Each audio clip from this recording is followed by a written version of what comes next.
Welcome back to Primetime News. And a special welcome once again to our viewers on TVJ International in the Cayman Islands and online at onespotmedia.com. First up this evening, the St. Catherine South Police are continuing their investigation into a major heist at the Portmore branch of Scotiabank.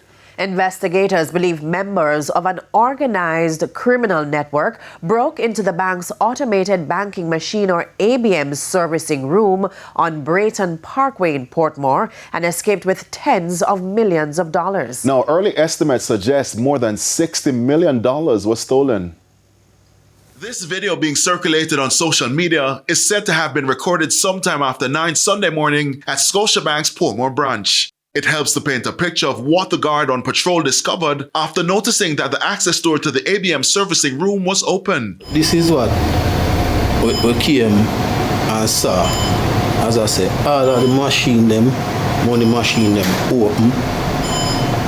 There are a few notes inside.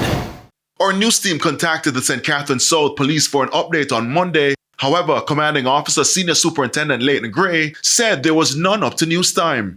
What's known is that men entered the servicing room and used security access codes to open 4 ABM safes before removing large sums of cash. Investigators have been reviewing surveillance footage, which shows several men dressed in black and wearing gloves arriving at the location in a grey Nissan Latio sedan with its license plate obscured.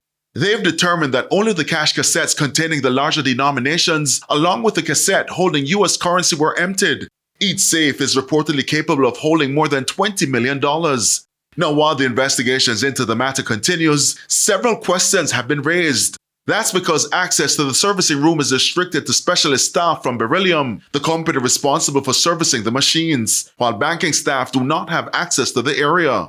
Our news team sought a comment from Scotiabank and Beryllium. However, up to news time, there was none.